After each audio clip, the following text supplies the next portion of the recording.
नमस्कार, आप देख रहे हैं न्यूज 18 बिहार झारखंड और मैं हूं आपके साथ लक्ष्मी। बुलेटिन की शुरुआत करते हैं। हेमंत सोरेन से जुड़ी हुई एक बड़ी खबर सामने आ रही है। पूर्व सीएम हेमंत सोरेन की याचिका पर आज सुनवाई होगी। हेमंत सोरेन ने ईडी की गिरफ्तारी को सुप्रीम कोर्ट में चुनौती दी है। जमीन के दस्तावेजों में नाम नहीं होने का भी जिक्र किया है। ईडी ने 31 जनवरी को हेमंत सोरेन को गिरफ्तार किया था। इस मामले में हाईकोर्ट ने पहले ही याचिका खारिज कर दी।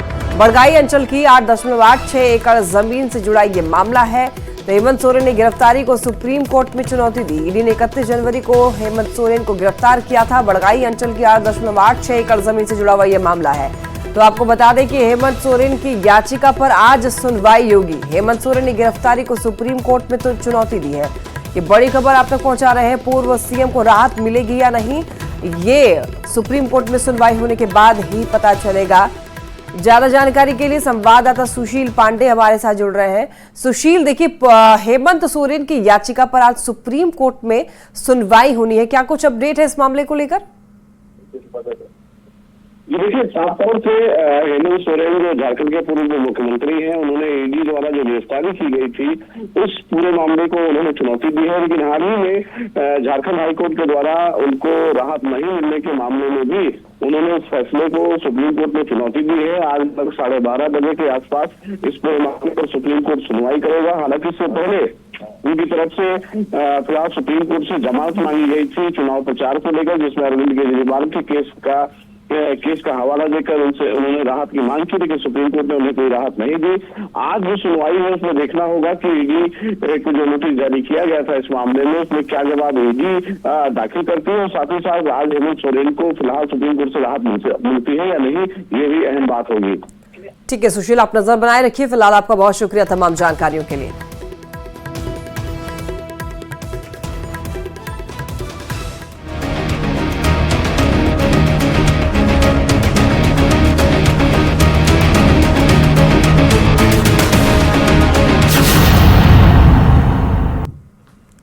और राज्य से बड़ी खबर आज से शुरू हो रही है आलमगीर आलम की रिमांड। जी हां, झारखंड के ग्रामीण विकास मंत्री आलमगीर आलम की मुश्किलें बढ़ती हुई दिख रही हैं। बिरसा सेंट्रल जेल में आलमगीर आलम की कल रात गुजरी। 6 दिन के ईडी रिमांड पर हैं अब आलमगीर आलम। 22 मई तक ईडी की रिमांड पर रहेंगे मंत्री आलमगीर आलम। ईडी ने 10 दिन की रिमांड मांगी थी। कोर्ट ने ईडी को 6 दिन की रिमांड दी। टेंडर कमीशन घोटाला मामले में आलमगीर आलम की गिरफ्तारी हुई है। तो आपको बता दें कि मनी लॉन्ड्रिंग मामले में अब ईडी मंत्री आलमगीर आलम से पूछताछ करने वाली है और जांच की आज कितनी दूर जाएगी ये तो जांच के बाद ही पता चल पाएगा, क्योंकि अब 6 दिनों की रिमांड पर है मंत्री आलमगीर आलम। कई और उच्च अधिकारियों के नाम इसमें शामिल हो सकते हैं, कई और नामों का भी इसमें खुलासा हो सकता है। मंत्री आलमगीर आलम के ओएसडी और आपको बता दें कि संजीव लाल और जहांगीर आलम ये दोनों भी ईडी के रिमांड पर थे, उनसे भी पूछताछ हुई, कई और नामों का खुलासा हुआ। और जब ईडी ने आपको बताएं कि जहांगीर आलम और संजीव लाल इन दोनों के ठिकानों पर छापेमारी की तो करोड़ों के कैश की बरामदगी हुई और इसी मामले में मंत्री आलमगीर आलम से पूछताछ की जा रही है। आज झारखंड के ग्रामीण विकास मंत्री आलमगीर आलम से पूछताछ शुरू होगी। 6 दिनों के रिमांड पर ईडी आज पूछताछ शुरू करेगी। वैसे तो कल रात बहुत बेचैनी में ही आलमगीर आलम की बीती है। बिरसा मुंडा केंद्रीय कारा में कल रात उन्हें रखा गया और आज जो जानकारी आ रही है, आज उन्हें पहले दिन रिमांड पर यहाँ लाया जाएगा। ईडी दफ्तर में ही उनसे पूछताछ होगी और जिस तरह से लगातार जो बड़े खुलासे हो रहे हैं कि झारखंड में टेंडर में कमीशन का कैसे खेल चलता था, जो ईडी ने कोर्ट में जो बातें रखी हैं लिखित रूप से जो कहा है, उसमें ये बातें सामने आई हैं कि ग्रामीण विकास मंत्री इस ऐसे टेंडर में उनका जो परसेंटेज था वो 1.5% के करीब उनका कमीशन था और इस मामले में बहुत सारे जो अधिकारी भी हैं वो भी कहीं ना कहीं इसमें संलिप्त हैं। अब ये देखना होगा कि इसमें कौन कौन से अधिकारी भी इस पूरे मामले में सिंडिकेट का हिस्सा हैं या फिर और भी कुछ ऐसे सरकार में शामिल नेता मंत्री और दूसरे लोग हैं जो कहीं ना कहीं इस पूरे खेल में एक बड़ी भूमिका में थे। ये सारी बातें आने वाले समय में सामने आ जाएगी, क्योंकि आज से आलमगीर आलम की रिमांड अवधि शुरू हो रही है और जैसे जैसे ये समय बीतेगा वैसे वैसे बहुत सारे और खुलासे होते चले जाएंगे। न्यूज़ 18 के लिए अविनाश कुमार, रांची। और ज्यादा जानकारी देने के लिए न्यूज 18 संवाददाता अविनाश हमारे साथ जुड़ रहे हैं। अविनाश, देखिए, टेंडर कमीशन मामले में जुड़े हुए इस मामले को लेकर के मंत्री आलमगीर आलम की मुश्किलें बढ़ती हुई दिख रही है, अब ईडी के रिमांड पर भी हैं, तो ऐसे में क्या कुछ अपडेट है इस मामले को लेकर अविनाश? देखिए, अब से कुछ देर पहले, और अब हम ये कहें कि 10:15 बजे के करीब जो ईडी की टीम है वो इसी दफ्तर से यहाँ से बिरसा मुंडा कारा जो है सेंट्रल जो जेल है वहाँ गई है, और वहाँ से आलमगीर आलम को अब दफ्तर लाया जाएगा, ईडी ऑफिस लाया जाएगा। और मुझे लगता है कि कम से कम अभी और 40 से 45 मिनट का समय लगेगा जब जेल से यहाँ आलमगीर आलम पहुँचेंगे। लेकिन सबसे बड़ी बात यह है कि जिस तरह से टेंडर के कमीशन का लेकर ये पूरा मामला सामने आया है, और लंबे समय से, चूंकि अगर आप आलमगीर आलम को अगर आप देख रही हैं तो उससे पहले आपको यह भी समझना होगा कि जब वीरेंद्र राम जब पकड़ाए थे उस समय से ही ये बातें हो रही थी, और उस वक्त भी ये कहा गया था कि जो एक कबूलनामा वीरेंद्र राम ने लिखा था उसमें भी आलमगीर आलम का नाम था, और उस समय से ईडी लगातार इन पर और इनके करीबियों पर नजर रख रही थी।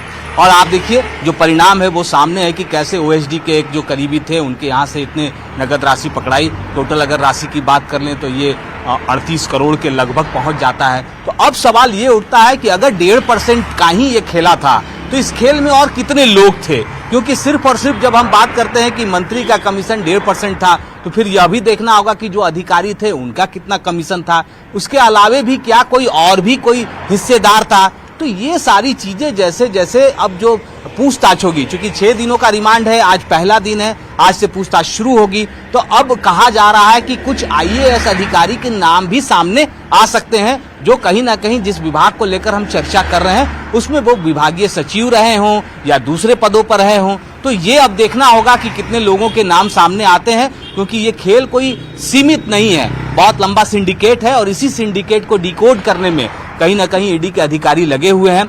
दूसरी बात यह भी है कि ऐसे समय में ये सारी चीजें हो रही हैं जो चुनाव का वक्त है, और ईडी के इस कार्रवाई ने जो है कहीं जो राजनीतिक गलियारों में जो चर्चा तेज हो गई है, जिस तरह से सियासत तेज हो गई है, उससे यह भी कहा जा रहा है कि यहाँ जो है इंडिया गठबंधन को कहीं इससे नुकसान तो नहीं होगा।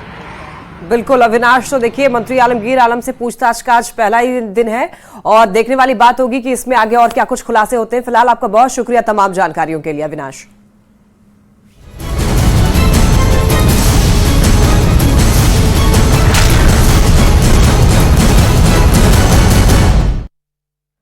और अब बात कर लेते हैं देश के आदेश की चुनावी खबरों की। केंद्रीय गृह मंत्री अमित शाह आज झारखंड आने वाले हैं। रांची के चुटिया में यहां पर रोड शो करेंगे। इंदिरा गांधी चौक से सरस्वती शिशु मंदिर तक रोड शो करने वाले हैं गृह मंत्री अमित शाह।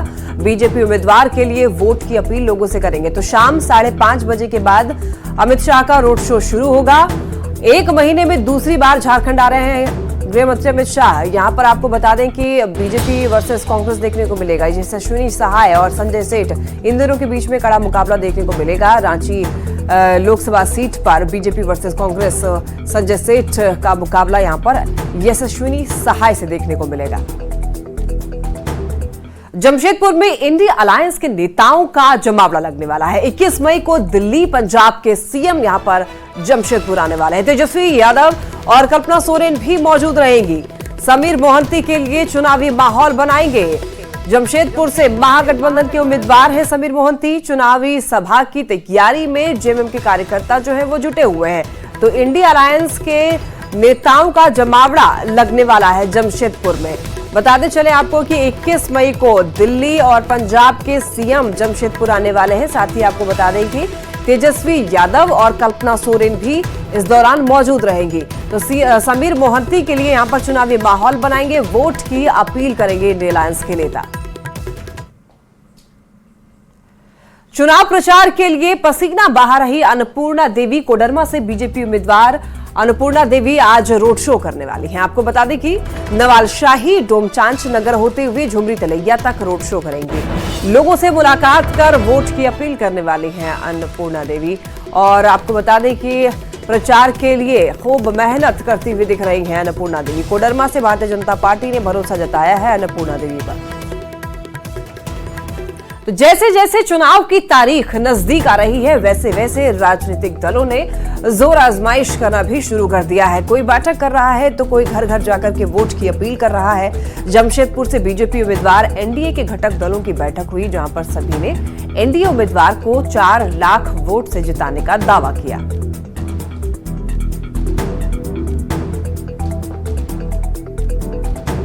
के सभी नेता कार्यकर्ता लगातार क्षेत्र में जनसंपर्क का काम कर रहे हैं।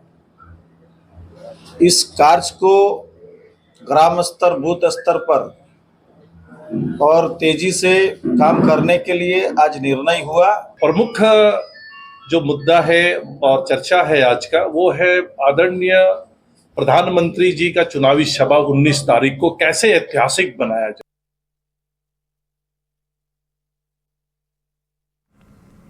हजारीबाग के गोंदवार गांव की महिलाएं पहले घरों में रहा करती थी, लेकिन आज ये महिलाएं घर से बाहर निकल करके चुनाव पर चर्चा कर रही हैं। महिलाएं बताती हैं कि क्षेत्र में बेरोजगारी बड़ी परेशानी है। महिलाओं से बात की न्यूज़ 18 संवाददाता सुशांत सोनी ने। लोकसभा चुनाव को लेकर अब ग्रामीण क्षेत्र में भी जो है वो चर्चाएं तेज हो गई है। आपको हम बताते चले कि ग्रामीण क्षेत्र की जो महिलाएं हैं वो भी चर्चा कर रही। देखिए, अभी हम हजारीबाग के ग्रामीण क्षेत्र में पहुंचे हैं, जहां पर आगामी लोकसभा चुनाव को लेकर जो है कई तरह की चर्चाएं चल रही है। हम इनसे जानेंगे कि इस बार जो है इनका चुनाव का जो है क्या कुछ मुद्दा होगा। हम लोग सोच कर वोट करेंगे कि गाँव का सुविधा हो, पानी हो, लाइट हो। अभी क्या कुछ समस्या को लेकर जो आप लोग झेल रहे हैं? पानी और लाइट कि पढ़ाई तो हो रहा है, लेकिन यहाँ पे नौकरी नहीं मिल रहा है सही से। पहले सबसे पहले अगर जो भी बने पहले नौकरी पर भी ध्यान दे और गांव स्तरीय जो कि गांव में क्या क्या कमी है उसको भी पूरा करने के लिए कोशिश करें। अभी ऐसे भी बहुत ही कुछ है, बच्चा लोग के पढ़ाई के लिए भी दिक्कत होता है, प्लस में गांव में रहने में भी अभी बहुत असंभव है। दूर दूर के लोग तो भाई किस तरह रह रहे तो वो चलता है, लेकिन गाँव के लोग मजदूरी करके खाते हैं, वो भी थोड़ा सा मुश्किल से हैं। दूर जाके मजदूरी करते हैं, रात में आते हैं, फैमिली के साथ में भी थोड़ा कम ही समय में बिताते हैं और फिर सुबह उठ के मजदूरी करते। थोड़ा सा मजदूरी, और हम चाहते हैं कि अपना अपना गांव लेवल पे उन लोग का भी काम मिले। देखना यह होगा कि जो चुनाव होने वाला है, चुनाव के बाद कैसे प्रत्याशी आते हैं और क्या कुछ इन समस्याओं पर जो है ध्यान देते हैं। सुशांत सोनी, न्यूज़ 18 हजारीबाग।